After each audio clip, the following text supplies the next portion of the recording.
In today's video, we are going to cover how to use TurboTax for capital gains. If you sold stocks, ETFs, mutual funds, or other investments, you can report those capital gains or losses in TurboTax from the investment section of your return. When you get to that area, the first choice is how you want to add your tax documents. You can upload them, snap a photo, or import them from your financial institution.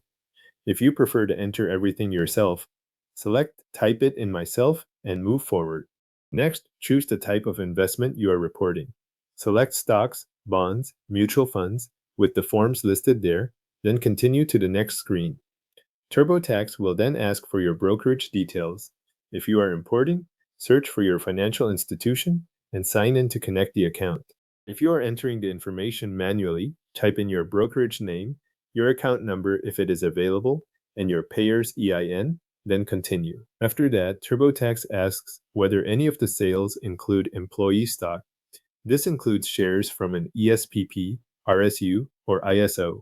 Select the option that matches your situation and continue. You will then choose how to enter the sales.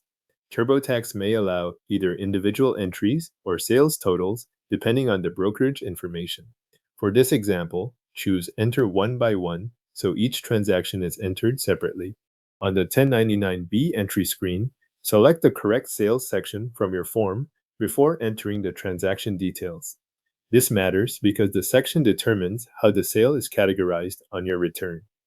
Then enter the information exactly as it appears on the 1099-B. Add the description of the investment, the date acquired, the date sold, the sale proceeds, and the cost basis. If the cost basis is missing or not correct, check the box that lets you make an adjustment and continue with the updated information.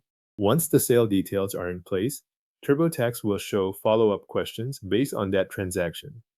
Review any situations that apply, such as sales expenses, holding period corrections, or other adjustments connected to the sale. Move through each screen carefully and continue after each answer. When you finish entering the sale, TurboTax displays a summary of your investment transactions. Review that summary and make sure each entry matches your 1099-B. If something needs to be fixed, edit the transaction from the summary screen and update the details before continuing. Repeat that process for any remaining investment sales until everything from your tax documents has been entered.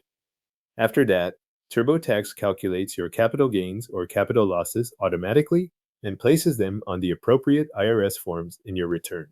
Your capital gains or losses are now entered in TurboTax and included on your tax return.